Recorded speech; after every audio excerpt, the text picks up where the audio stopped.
Welcome to Smoke and Ice with Kelly and Wayne. This is the podcast where you're not only informed, but entertained. Sit back, relax, and remember, where there's smoke, there's fire. And you can't chill without ice. Now, here are your hosts, Kelly Allen and Wayne McCullers. Welcome back. You are now tapped into another episode of Smoke and Ice, where smoke meets sophistication and ice meets intensity. I'm Kelly Allen. And I'm Wayne McCullers. And this episode, we have a very special guest. This brother is phenomenal behind the scenes of the entertainment industry.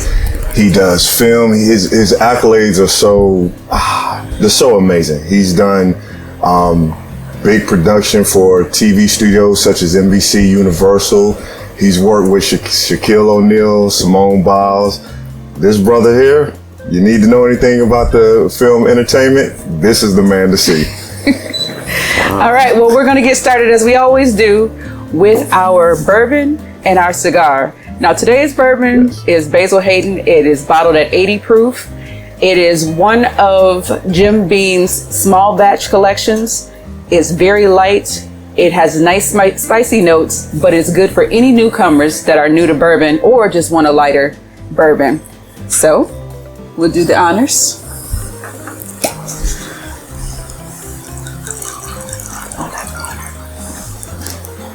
Thank you. I don't know if your arms are long enough. Thank you. I'll pass that over here. All right. And one more for Mr. Stephen Allen over There you go. Pull it up. All right. Cheers. Thank you for joining us, my good friend.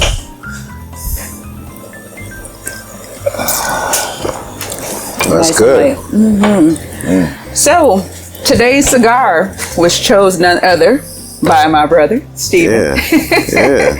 Why do you like the, well, first of all, introduce it and tell us why you like it. This is a Fat Bottom Betty. And I'm into their whole collection. I can't think of the cigar. Drew Estates. Yeah, Drew Estates that make these. Like, I'm a big fan. But this one in particular, I just enjoy. It has a nice sweet tip, like naturally sweet. It's just a good smoke, a good pull. I got into cigars recently, so I was looking for the one, and I think this reminded me of a Tabac. Did I say that right? Tabac. We'll roll with it today. Okay, cool. Tabac that has a similar vibe, but then when I got back, I had one in New York, and when I got back to Georgia, I had trouble finding it. So somebody said, "Oh man, try the Fat Bottom Betty." So that's it. So I started ordering boxes of them, and nice. Yeah, so I got into the cigars, and then I got my humidor, and I got all the little stuff in my bar at the house. So Nice. So it's been good. Well, shout out to Abby's in Nightdale, who provided the cigars for me, and nice. Yeah. So we have been kind of hung up on Drew Estates for a little bit because we did the Java. Correct. We did the Liga 9. Is that the red label? Which one? What's the one? The same. Like I say, they have a red. It's in the same family. I don't know. It has a lot of. It might be Java. Has a red label. Yes. Okay. Yeah, cool. yeah. Those are really good too. Brian actually put me on it though. Oh Nice. yes. All right. Well, let's go ahead and light up. Right. Let's do what we do. All right. Our guest goes first. Oh man, appreciate it. I got some fancy stuff around. Nice. We owe this to the man that's behind the scenes. It is nice and sweet though. I like that.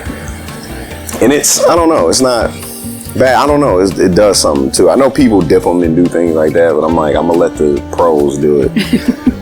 Oh, baby. Yeah, you know what I mean? It's good. Sweet. Like it. Well, let's get into it because I know a lot, but there's so much I don't know. I love this one right here.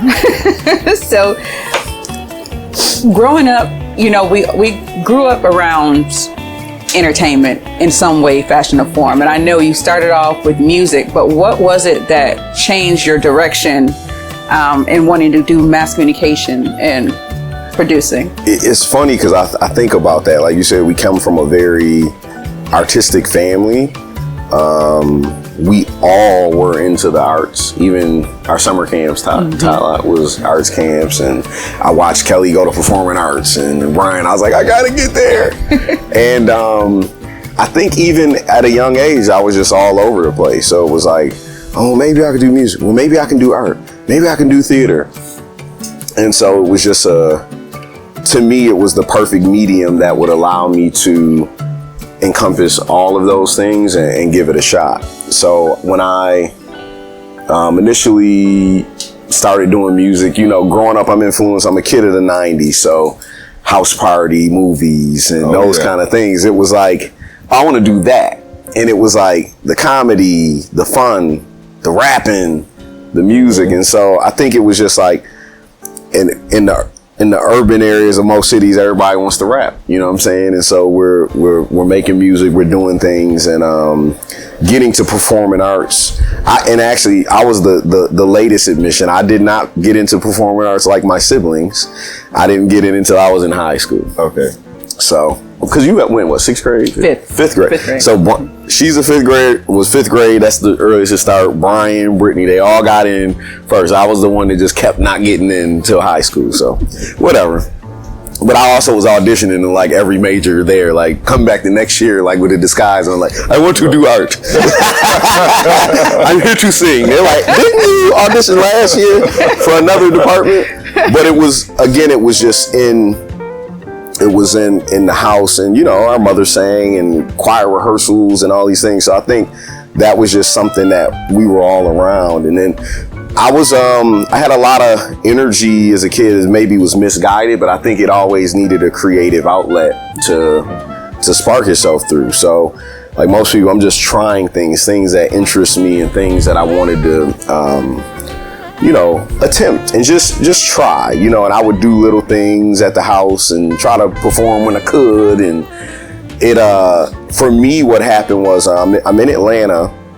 I was working with a company, the Guitar Center. So I have a recording studio. I'm a musician doing that stuff. And I met someone who worked in casting at Tyler Perry Studios.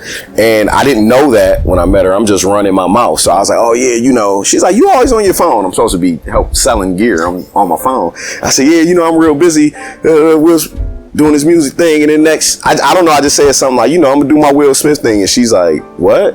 Like, what do you do? So I started talking to her, and she's like, oh, well, I work casting at extras casting at Tyler Perry Studios. Like, I'll get you on the show. I was like, what? I'm like, what you mean? She's like, yeah, send me some pictures. And so I was like, bet. So anyway, speed up the story. I send the pictures. I had my rapper pictures. I didn't have actor pictures. So I send the pictures, my bubble coats and all this stuff. Send the pictures, and the next morning I get a call from this guy, George Pierre. Shout out George Pierre. I just actually celebrated his 50th birthday with him in Jamaica. But George is killing it. At the time, he was doing extras casting. Now he's the casting director, but back then he was, you know, doing his thing. So he calls me the next morning, hey, we want to get you on this episode. And I'm like, oh, this is real. Get the set, and everything came back to me. I got it was a house of pain. I get the set, and I was like, this is what I have to do. I have to do this somehow. Fast forward, I'm still, you know, I get an agent. I start doing voiceover work. Chick-fil-A, Georgia Lotto, Publix. I'm like doing all these Publix voiceover commercials. I have an agent, and I'm just still doing the actor grind. I'm auditioned for a part on the Ricky Smiley sitcom, and my audition, I did really well. Like, I really did well. But the CD, George again says, hey, you killed that, but this part is Ray J's. Brandy's brother. He was like, I'm gonna just tell you, like, you did your thing, it's Ray J. Yo, I'm gonna have you read this other part. So every actor knows it was called a cold read. So when you start cold read is, here you go in the hallway, read this, come back and do it. So I'm like, ooh, the other one I had a lot of time to rehearse for, right? So this one I pop back in, I do the cold read, and it's not good. It's just not good. I know it's not good, but he was like, dang, you memorized that pretty quick. But he was like, I wasn't there. I didn't have. I think it was like I was supposed to be this like silly rapper named Twisticle or something that like it was just something stupid, and I just didn't channel it. But he was like, wow, the fact you memorized that. So he says again, yo, why don't he come be a stand-in actor on the show? So she calls. At the time, I think I have 1 kid or 2 kids. I work a job, so I'm auditioning on lunch breaks and stuff. And I'm like, a stand-in actor. How I'm gonna do that? I got a job. Like I got bills and a family. And so she was like, well, because Ricky Smiley's schedule, we don't start shooting until 10. He can't shoot every day. So it won't be like a Monday through Friday. So I was like, dang. So I just went to my job. I was honest. I got an opportunity. If I can only work these days, is that fine? I'll go to set these days. The problem is it wore me out. I was working 7 days a week. 7 days. I mean, there was, for anybody that's ever done that, there's no end in sight, right? You get to Sunday, it's not like, oh, I'm gonna relax. You're like, no, I'm right back to one of these other jobs tomorrow. So did it, but it was there. Even that, I'm like, I'm getting to work with all these actors and all these guest stars that we had coming on the show. But I'm looking at the production and I was like, I'm in this rat race to like, pick me. But what if I just was making this? What if I was on the other side and learn how to create these things and learn how to produce and direct and that kind of, and it was there that sparked that idea. Right. And, that sort of set it off for me. Like once I was able to be there and see how productions are run, a stand-in actor is essentially the crew. So we come in, they do first scene rehearsal with all of I call them the real actors. We watch, they leave. We do rehearsal based on the script and block the scene. So if I'm whatever character, one time Earthquake was coming on the show as a guest star and I was him, right? Because he couldn't be in the rehearsal. So we block, when he gets there, they can show him our rehearsal on tape and say, this is you. He's like, that little light skinned nigga ain't me. He's like, I'm 5 of him and darker, right? So, he got jokes, but I was able to be him and do the rehearsal. So we got to work with the cameras and the blocking. They may say, Steve, go back, let me get that again, so they can figure out their moves. So then after lunch, when the first team, that's what they call it, first team, comes back, they can just seamlessly run through the show. Call action, and we've done all the figuring it out so they can just come in and film it. So I was like, wow, I'm a part of the production. Like I'm a part of helping make this. And that literally is like what sparked it. And it just my personality, I'm only gonna be told no but so many times. So like, and that's what I tell for an actor, for VO, like voiceovers, for all the ones I booked, I can't count how many I didn't. And I got to a point where I stopped caring. I go in, I do my voiceover audition. When I hit send, I don't think about it again. I used to be like, oh, how did it sound? And I wonder if they're listening to it now, what are they hearing? And then when I let go of the result, everything started to manifest. So I would do in fact, the first Publix commercial I booked, I read the sides and I'm like, it's like father, I'm like, I don't even know if I'm 30. I'm a father, but not this father, right? So I was like, man, it's like some Carl Winslow type, right? So I go to the mic and I do Carl Winslow. I said, what are you doing? I'm like talking like, and book the job. So I show up and they're like, that's you? I'm like this young, like, you know what I'm saying? Even my voiceover agent, when Sally Neal, when she retired, this guy Will picked up. I think when he first met me, he was like, you're Steve Allen? He's like, bro, you have this like maturity, this like, because with voice, you can become these other characters. And then I'm in this, on camera stuff, I'm getting frustrated because I'm, no disrespect to my agents, but I'm getting these sides. I'm like, hey, no one's gonna believe I'm 41 now. So when I was 35, I looked 27. No one's gonna believe I'm this dad. Quit sending me these. But then you still have to stand on camera and do the audition. And then even with that, some of the on-camera stuff I did came from I may have auditioned for this waiter, don't get it, but then they call me in to be a cop, or I would audition for this and they'd be like, nah, and then they'd be like, oh, we need this young Southern preacher. Oh, get Steve. And then it's like down booking stuff I didn't even audition for. But when I decided to just like, the goal, the North Star for me was to learn how to do this, because initially I was just going to make my own content. Like, I'm a Tyler Perry, I'm gonna put myself in it. I ain't auditioning for nobody, right? And then it something else happened. I started to make these relationships and connections where I was like, wait, this is like a real thing. When I started getting connected to do the work, Delta Airlines, and then the NBC Universal stuff came, and all these I'm like, this is a real gig. Like, I'll be back on the talent thing eventually, but right now, like, I'm jugging. You know what I'm saying? Right now it's working. So that was sort of the whole, build up of how I transitioned into, because a lot of people who know me is like, Joe, man, you don't miss performing, and you don't miss, doing the music, and I do, but business is business. And so, I just started believing when you can operate from a place of not being nonchalant, but like when I still get reads. Like, I had auditions for Fight Night. I had things like, I don't have the same, this is it anymore, because I don't care. Like, and not saying I don't care, but I'm doing okay, right? So, I feel like and I've heard other people in Hollywood say this, when you remove the neediness from anything, it all wants to come to you. Mm-hmm. And so that's you might need to repeat that again for some listeners out here. Yeah, no, seriously, when you remove, for me, my North Star is like, it's a few things. When you remove the neediness and the attachment to the result, you allow God to just work. Right. And then so you end up where you're supposed to be.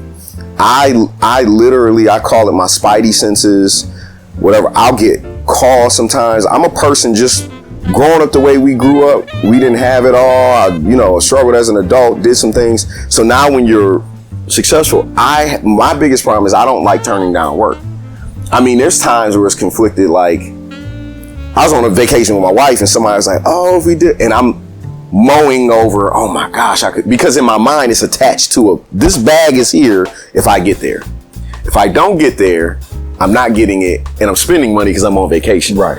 But then I have a lot of people that say, well, so how are you enjoying the fruits of your labor if you can't do everything, right? So being okay with knowing I'm going to be where I'm supposed to be, when I'm supposed to be, and have what I'm supposed to have, removes me from thinking no one can take anything from me. No one can torpedo. People can try, but I'm so solidified in my faith that I tell, just leave me alone. Do not play with me, because I'm on a mission that it's not even mine. Right. You know what I'm saying? Like, I feel like I'm doing what I'm supposed to do. So there's a lot of times where I don't want to get into that back and forth, and as beautiful as our industry is, it's dark. Mm-hmm. Right? But I always tell myself I'm not going to participate in that part of it. I'm not going, oh, you ain't gonna get me, I'm gonna do this, and we gonna do this, and let's, and ain't nobody gonna push me over, and they'll know that. But at the same time, I'm not gonna play those games. It's just, for me, it's like, well, yeah, we'll wait and see. Because if I'm gonna walk in the righteous path and you're not, you may think you're winning, but you don't know what you're up against. So that, like I said, that's my North Star. So removing that neediness, and then just having this belief that it's gonna work out. Like, it's going to work out, even when you don't see how. And as a producer, there's a lot of we don't have a lot of control. Just from doing this, you're here with y'all here together. Everything has to come together in order for you to do this that you don't control. You have nothing to do with what Denver does on the cameras, on the edit, on the audio. So you have to depend on him to show up. Y'all have to depend on each other to show up, or it doesn't work. So imagine when I'm waking up and I'm in the shower and I'm going to this production and I have 40 people on the way, that if one person gets a flat tire, or if one person gets sick or gets a death in their family, I now will have to jump into fixer mode. That's a lot of pressure because I can't control what 40 people doing on any given day, and they all need to show up and do their job. That's the one part about it that drives me crazy is you have to have this faith and this belief that it's gonna work out. And I've had that happen to me. Middle of Texas, and we're waiting on a truck to get on the road that has all our cameras from Dallas coming to Lubbock, and this guys, I'm so sorry, I can't come there. I gotta head to Houston. I had a death in my family. So you gotta be sensitive. We've all had deaths in our family. So I understand him saying, screw y'all. I'm like, my condolences, but you sure you can't just bring the truck? Like there's a level of selfishness like, man, you can't just bring this truck and then go see your dead family. Like that's terrible, right? But that's Hollywood. Right, it is. You know what I'm saying? And so now with that being said, if that happens, how do you deal or how do you fix that? So contingencies are plan Bs. I'd like to say yes, I always do. The truth is, you always don't. It's two things. The part of me when I'm gonna go curse everybody out in my head, right? And then what I appear outwardly to do is two different things, right? Because I've had people tell me like, man, you just so cool, you don't sweat, you like, all right, let's do it. And I'm laughing because I'm like, if you only knew, like, then I'm like, oh my God. But I go inside, I say I'm thinking, but I'm probably praying as I'm thinking, cool. I have people working with me that are capable. So a lot of times my job depends on who I have working, I won't say underneath me, but alongside is my production supervisor, coordinator, and production manager. Cause y'all getting paid too. Hey, this is what happened. Everybody on the phone. I'll be on the phone too. We need a resolve for this. I love working with certain people where they're like, hey, Ting, don't worry about it. And they want to own it. Right. And cause I'm one of those people that like, I'll get dirty too, right? Mm-hmm. I'll get dirty with you, but it does feel good when I can just be like, figure it out and walk away. Or if I'm saying figure it out, it's cause I have other stuff to do. So I'm like, yo, this sucks. Get these cameras here. If you get to the end of the rope and must call me, I'll be thinking about what I can do to help, to help with it. But again, like I said, you're depending on everyone to show up, everything to show up, technology to work. Right. I mean, all kind of dumb stuff can happen. It's computers, it's cameras. Have you ever had to fire somebody on the spot? Not necessarily fire, but kind of know I probably won't be calling them. And it's tough. Like, it's tough. And then there are people who are very good that some unfortunate things have happened that like, all right, I can't not. This person is good. This was a human error. It happens, but yeah, and it's for me, it's not really ever performance, it's behavior, it's mindset. Like, I just want to be around people who want to work hard because I'm working hard. Like, I may post a picture on Instagram and I'm sitting there and I'm drinking my coffee. That was me pausing to take a cool picture on set. My shirt is like sweating through the pits, like probably like it is now, but it's sweating through the pits because I'm really working, but we just make it look cool. So I just want people who want it like I do, and people don't have to be like me, but I just want all to feel like we're working hard. That's understandable. Definitely. Yeah. You're a storyteller, and you utilize the platforms to tell your story, whether they're pre-scripted, but you still add your own little thing into it, which makes it great. How does that? Is that a challenge for you sometimes, or how does it shape your narrative when you're working? That's a great question. I had to, as much as I trust my instinct, put this down for a second, trust my instinct to believe like my way's right. I do understand that a lot of times I'm serving an audience, I'm serving a demographic, I'm serving a client. So the thing I may do, I can't feel some kind of way if it's not received well, because that was just my attempt. But I understand it's collaborative. So where I'm like, why do they want to do it like this? This would be cool. Well, they're like, we're serving this demographic. We want to do it like this. So I didn't used to do well with like notes, and notes aren't criticisms, they're corrections. But I didn't used to do well because I'm like, this is such a beautiful piece. And then there's also, I say, that cultural divide, right?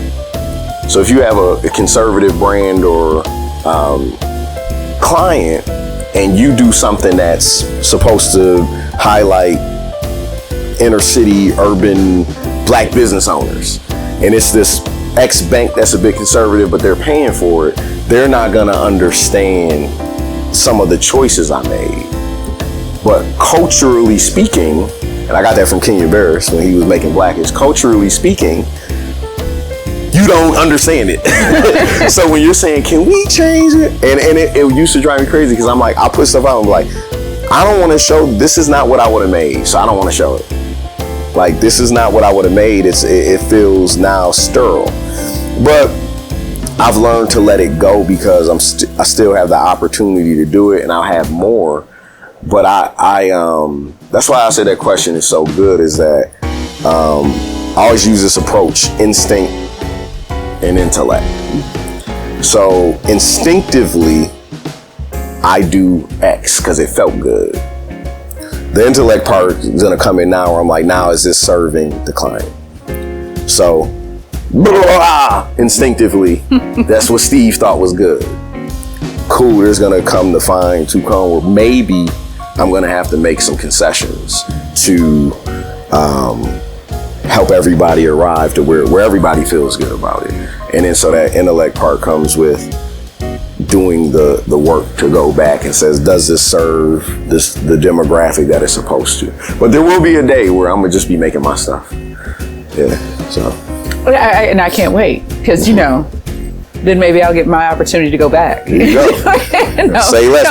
We be the Wayans out here. It's all good. It's on. We all be up there. Yes. Yeah. Well, so you've done work with Will Packer. Like you mentioned earlier, you did some work with Tyler Perry, more behind the camera than in front of it. How has that shaped your philosophy? It's actually, I believe in attraction and manifestation, right?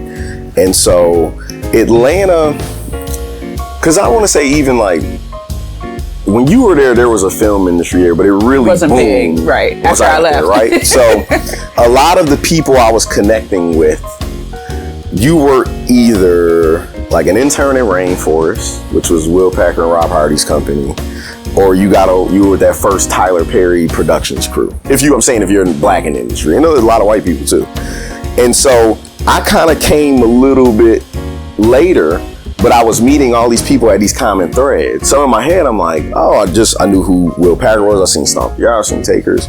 And I would have these proximity moments, but nothing crazy. Same with Tyler. I got to go over Tyler Perry Studios, and then when he was doing, what was that movie he was doing with Journey Smollett and the rich dude? And yes, Temptation Wedding. So like, I remember being like a patron on the street, and I was standing there, we're on whatever street, Tyler Perry gets out his Range Rover and he's standing right there, and I was just like, hey. Like, you want it to be like, you. Like, you want that doesn't happen, right?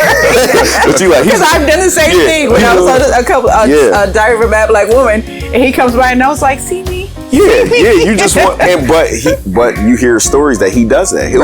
He'll be watching somebody with no parts, just really like doing their thing, and he'll be like, wow, hey, bring them over here. He's literally giving people parts on the spot, because they're doing, with the little bit they got, they're doing their best, and he can see that. That didn't happen for me that day, but the cool thing about, speaking of that, what happened was, Chip Fields, Kim Fields' mother, that was Penny's My Own Good Time, was directing the episode of House of Pain I was on. And I was a featured extra. So my buddy John Chafin, shout out to John, that was his first ever guest star role. So he's a new actor, he's killing it. He's on the show on BET, he's all over the place. that was my first time on set, his first guest star role. So we were like, I'm like, so you just do this? Like, I'm trying to figure it out. And we did these like over 3 episodes. Well, I kind of went off to do my own thing. Chip Fields was on the set of Ricky Smiley Show, just getting the tour. They're walking around like the queen she is. I'm standing over in the corner because it's all the brass. She breaks from the group, says, you. And comes over, she's like, I've been looking for you. And I was like, looking for me? And she's like, I was hoping you were still doing this. You have a presence on, don't stop. Don't, and this is legendary. I'm like, and everybody else sees that, where she's with Roger Bob and all the people, and they're like, who's listening? like I would have these little moments like that where people would do that. Or, you know, we were working on a show and like Terry J. Vaughn was Ricky's acting coach, and I did something one day not thinking, I'm sitting in the corner and she comes over, hey, you know, I always do Levita, you are really good. You, and I was like, oh my gosh, oh, you don't know, no, stop. It's true. You are really good. If you want to do this, you can do this. You know, right. And I would have these moments where I would go back and I would go Proverbs. I would just have these moments like, that's what that was. Like, and so I always look at the little seeds and the little victories of just God saying, you can and will when you're ready. Mm-hmm. Or when I'm ready for you to do it. Right. And so also like we had, that taught me to take limits off of time. Like, oh, by the time I made this no, like you got to think of all the things people have done in their 40s that are great and changed the world and created companies. And so once you let go of like, I thought I was supposed to be this 21-year-old Jay-Z and then I'm like, oh, I'm 30 and I'm 30 and you start and you realize to take those limits off yourself and just be and let those little seeds of you can power you. And just be okay with the process. Yeah. I love that. Look, I don't want to take over. Like No, you're fine. So, being in the industry, did it ever give you any low moments? All the time. I don't want people to think, and I tell people this, like, as you go, you'll get better about it, but it's a constant proving yourself. Like there's no, I mean, I guess that's like any industry. You got to go to work and show up and do good. But just imagine if you feel like every time you go out, if you're less than stellar, people be like, ooh, what happened with Steven? He was so good. Cause you had one bad moment or one bad production. Like, and maybe it's not as bad as I'm making it, but that is the thing that like, not the anxiety, but that you can kind of rest in that feeling that like you always have to be on. Like none of us are walking on water, but you have to appear that way. Right. You have to appear that you're figuring it out just so people don't lose faith in you. People don't lose trust in you. And relationships are everything. And the way it's intertwined, you have a bad moment and people know each other. I was saying, man, that last one I did with Steve, I don't know, is he okay? What do you mean? The camera blew up. I didn't do anything. Like, you know what I'm saying? Like it's just that kind of thing. And so I tell people too, like people always talk about like work-life balance, and I'm like, well, what does that mean? Mm-hmm. I don't really know if it's a balance because, you know, I have a wife and 3 kids, and there's times that my work is gonna get the most of me, most of the attention. There's times where I'm gonna be like, well, cool, I'm not doing nothing here because I'm giving that to my family. But I can't say it's balance. Mm-hmm. You know, my youngest daughter might be like, once she likes something, she wants me to like it. So she might just want me, Daddy, can we watch Squid Game? Can we watch Squid Game? And just that's what all she wants to do before she go to bed. And I'm like, oh. And I know I got to get back on the computer or do something, or and I'm like, well, she gonna be asleep. So I'm like, yeah, turn it on. And then she's like, can you put your phone down? Like, she doesn't understand that. She doesn't understand. Like, I've had to miss one of my daughter's birthdays one time. I had to be out of town. Like, I had to, you know what I'm saying? So it's, I don't know if I'm answering your question if I kind of wrong, but yeah, it's tough, man. It's those moments that people see the cool stuff, the fun stuff, and we party when we finish.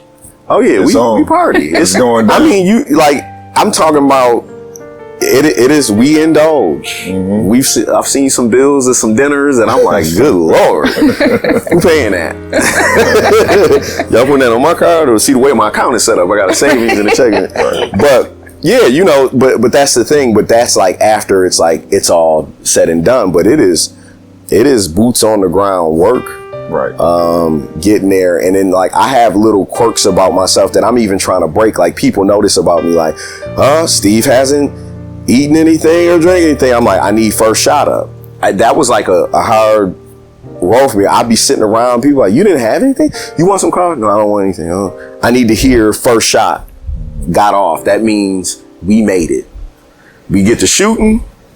Hey man, go get me some coffee. Can I get some, I've got some more piece of bacon or something like that. Now I'm ready to like relax, but I'm starting to get better because I'm like, why am I doing that to myself? It's causing self but I just, that's me wanting to see that things are off to a good, a good start. And then I can, but yeah, I got times I'll leave and be questioning like, did we do this? We got this. Yo, hey, can you scrub the footage? Did we upload that into the network? Can you make sure? And then so it's like, I want to be done, go home, have a cigar and a drink. And I'm still working. But I'm getting better though, because I think it's like with anybody, when you talk to, I relate a lot of what I do to athletes, pro athletes. So when you hear people like, oh, the game started to slow down, and if the game didn't slow down, you got better. Right. That's it. So it doesn't get easier. Okay. You get better. Well, speaking of athletes, I saw the pictures with you and Shaq. Oh, yeah. How was it working with Shaq? I mean, and you standing next to him, and you're an average size. I look like a little kid at a, I don't know what you call things, like Meet Your Hero Day or something. Right. Nah, Shaq's huge, man. How was it working with him? Incredible. Shaq is a generational talent. On the court, clearly, as an actor, the dude's mind is, I always joke, like, you can't even really direct Shaq. You can give him direction, but what he wants to do and think is going to be better than what you thought about it. Like, he can take something, process, be like, oh, I got it, and do something, and you're like, and what am I here for? Like, you know what I'm saying? Like, he's really different. There's nothing like when you meet people and they are who you think they are. And as we know in entertainment, that's not always the case. I've been fortunate enough to meet people with beautiful spirits, and Shaq's one of those people. Shaq's one of those people that work. And then, it's funny, we gotta figure it out, but we on set time, he's like, yo, we gonna do some business. And he meant it. I've been talking to his people, and we haven't figured out anything yet, but it's like when he says that, and then you're plugged into the matrix of his world, and you're meeting the people who control what you do. I mean, that's cool. Because some people, you get that too. Like, hey man, call my people, have your people call. But now when you see you're really, having those conversations, that was cool. So, I expect us to do some more work together and build some things. We just haven't figured out what yet, but it's gonna happen. Okay. Yeah. Have you worked with anybody that absolutely sucks? You don't have to say no names. We're not gonna call no names, right? You don't have to say no names, but have you ever worked with anybody like, this is a nightmare. This person here, not what I thought. Well, I've had some things that like left me puzzled in it. I wouldn't even say it was necessarily the person. I've had some assistants be just terrible for no reason.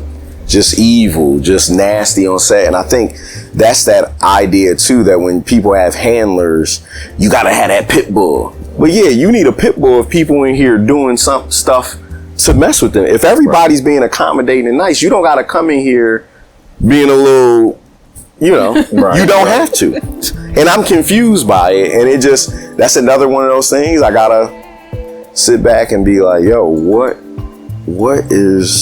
are you doing? But then you see those people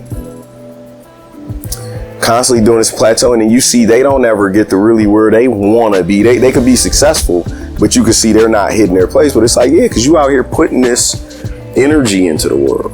You don't need it. I I want people to work for me who will hold me down, but I'll never allow people to represent me and be known as being nasty, condescending, mean. That does not mean we're getting work done because you can tell somebody off, and I don't want that around me, because when I see that from other people, and most of what I do comes from things I don't like in the industry that I won't put people through.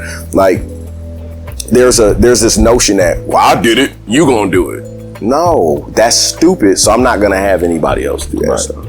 So that's another one of my philosophies. We are not here digging ditches. We're not here.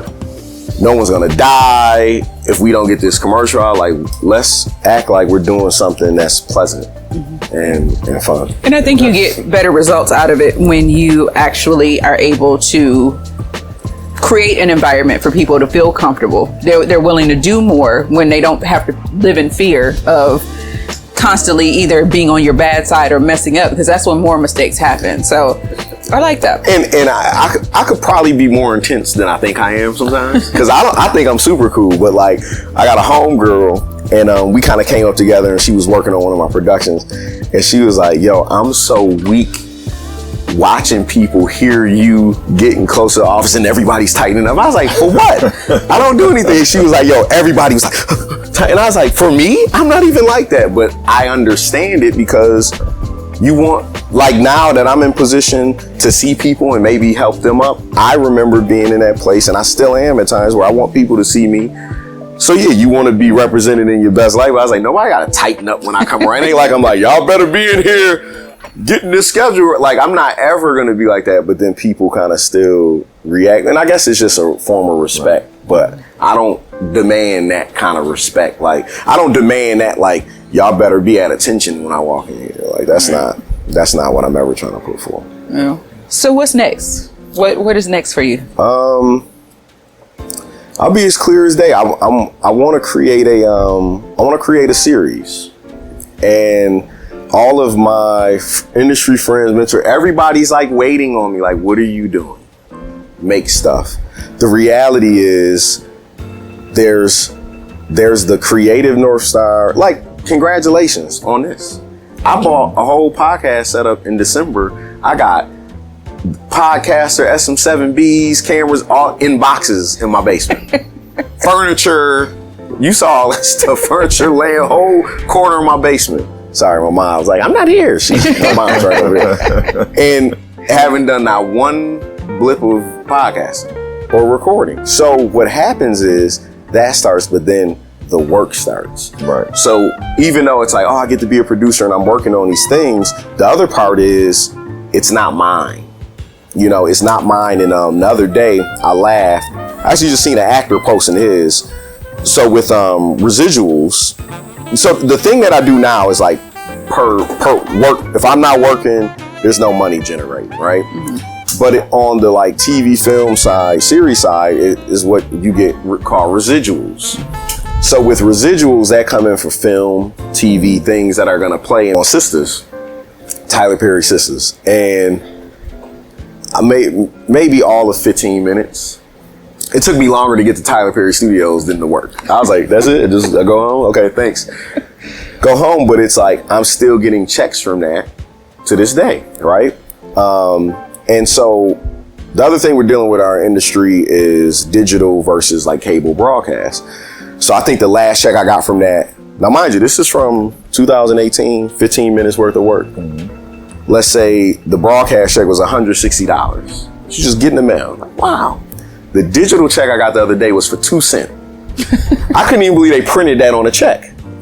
And then there's this actor, something Nunez, a black dude, but he has like a Hispanic name. He's been acting, Joanna Man, I think. Oh, yeah. Miguel Nunez. Yeah. He posted the other day, he was like, look at this. And he's laughing, he's showing all these 2 cent, 1 cent, 2, because these new deals are the thing. But I was like, I just got one of them the other day. Like, it's crazy. Would you get a check for 2 cents? Like, what do I do? Why'd y'all print this? It's paper more than 2 cents, right? Yeah. And so, anyway, I was saying that to say creating stuff will allow, even though it's 2 cents, I did that work in 2018. Mm-hmm. So what I look at now is like, when I have a good year now, I'm like, whew, that was good. Put my running shoes back on, because I got to do this again next year. all this traveling, all this hustling, if I want to have the same success, or if I'm creating content that can generate residuals, maybe not. Maybe when I have 100 episodes running in it now. So I look at the actors that have all them kind of episodes, like, dang, what them checks look like. Mm-hmm. You know what I'm saying? You done been in 300 episodes of a show. That's a lot of checks, mailbox money coming. Right. So for me, I want to position myself to that thing, and I just have to do it. Mm-hmm. Like I said, hats off, y'all. Episode 5, the average podcast lasts 2 episodes. So you two have already, in Denver as well, have already succeeded that, you know, the 85+% of people who think they want to do this and get to 2, it may be 3. I read the statistic before, that never get past 3 episodes. It was 3. It was 3? Yeah, I looked at statistics. Well, so, it was 3. So you're making history today. Well, thank you. Thank you for being part of it. We have passed the status quo. Mm-hmm. But so that's it. Yeah, I want to, you know, I think everybody and Tyler's that example of like a person who can do it, who's created that thing. But we're not all Tyler. I have a different upbringing. I have a different perspective. I have a different life. So I just would like to bring, like I said, some of those wacky things. You know, since I was a kid, I've been walking around making up silly songs and noises, and so I'm just me. Languages. Yeah, my own little language and slang, and the whole house know it, and they like, what are y'all talking about? But it's just a word that sounded good. Like, and so, you know, it's like, well, cool. I can bring that to the world in an honest way, and just for me, I always try to, in anything I do, just I feel like it's a matter of the heart and the spirit. Mm-hmm. So what is my spirit behind doing this? Mm-hmm. And then I think people can feel that. Okay. Yeah. So I've been waiting to ask this question since the beginning of the show. You come from a very, very talented family. As a matter of fact, the matriarch is sitting right over there. Beautiful woman. Did you guys ever perform together, or you like do skits, or did mom have you out just like doing concerts or whatever have you? Did y'all ever perform together, sing together, act? You gotta let me know. Yeah, we did some like silly stuff around the house. I feel like we would I think we were just we used to imagine all kind of stuff in our house, and I think that's a part of it, like imagination. But the thing that I laugh about my mother the most is she's extremely honest. So don't do anything unless you want to know the truth. Right. Good, bad, indifferent, ugly. She's going to tell you. She's gonna be real. So but I always say that, you know, at the time, like, oh, Mom, you be tripping. But I'm like, no, it actually, her criticisms, which are, I want you to be good, there were times that it saved me. I did have the group with me, Brian, and Dave, little David. My cousins, we were the sons of Dave. We had a little gospel, I wouldn't say a gospel group. We did a couple songs. We did a couple church songs. But here's the thing: when Patty is the director, it's like, no, why are you doing it like that? You said, and so no, like if she ever wanted to be a stage mom, she would have been. We would be the Jacksons. If my mom would have been like, y'all going to Hollywood because she don't play. Let me tell y'all a story. Okay, I'm gonna bring it right here. I went to performing arts for dance, but I wanted to go for singing. So I remember I was going to sing Whitney Houston. What was it? I Believe the Children. That one. What is the name of that song? Anyway, I sang it. Greatest Love of All. Thank you.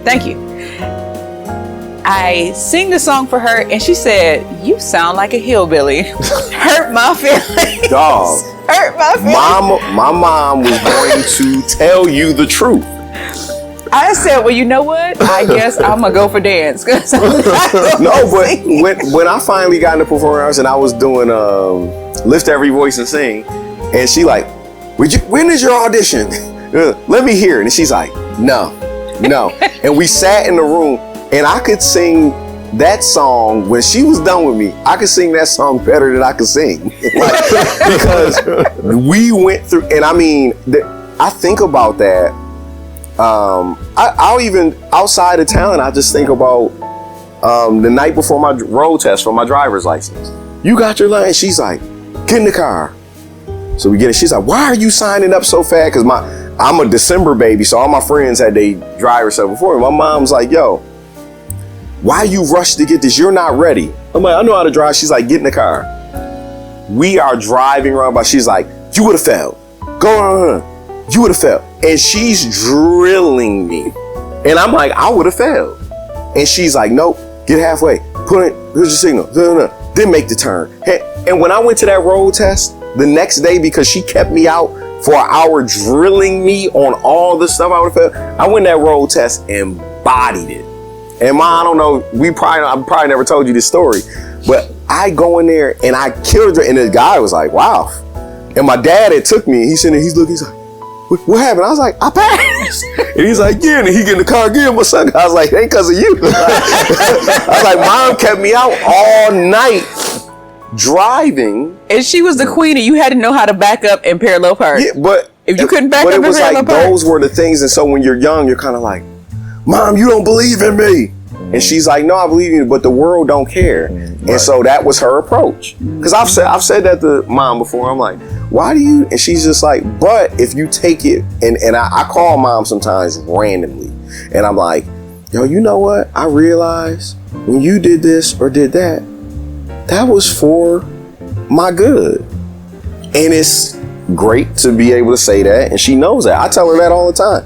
There were things that I'm like, wow, I thought this, but looking back and realizing that really made a difference, or I can pull from that right now. You know what I'm saying? So it's, but yeah, we would sing and do play, and I would think I got something dope. Like, Mom, watch this. And she'd be like, huh.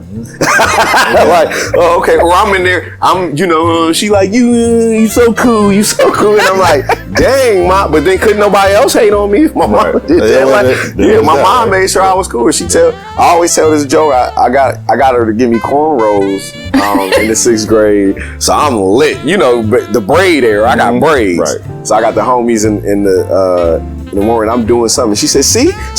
If I hear you're at school, Snoop Doggy Dogging it, I'm cutting that hair off as soon as you get home. I'm like, how am I Snoop Doggy Dog? Because I'm like, yo, this school gonna be lit today. I'm not in here like smoking a blunt. Like, what did I do? But she just was like, that was the thing. So like, part of that, like, excellency, or, we will watch her. Like, I remember watching mom like, oh, I'm gonna do this, or she would make these cakes.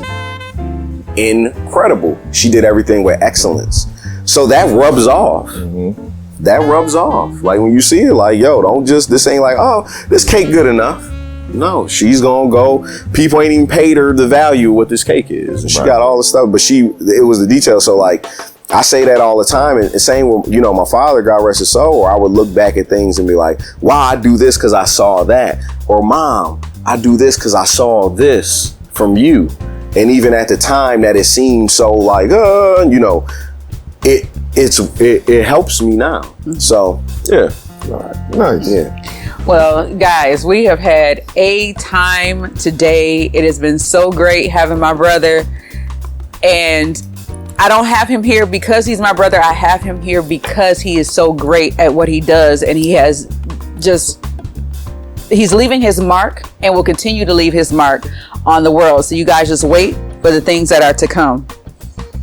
Listen, I don't have anything else to say. I enjoyed myself. This was fantastic. It was almost like a therapy session. Right? I was like, wow, I'll never get to talk about this stuff. So I guess. So look, if anybody wants to reach you or how. Yeah, I'm trying to actually get a little bit more intentional about I post stuff. I don't post everything.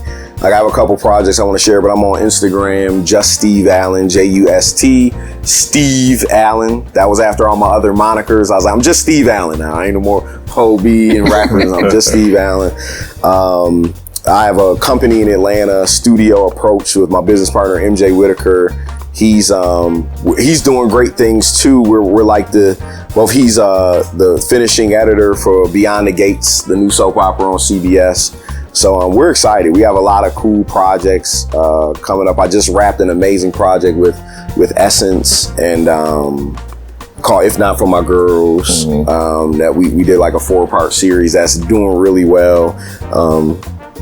I got some other stuff coming up the rest of the year, some housewife stuff and something. It's funny, I always said, oh, I don't do reality. And it's like, oh, you're going to do reality because reality's working right now. Right. So, yeah, stay tuned for my show.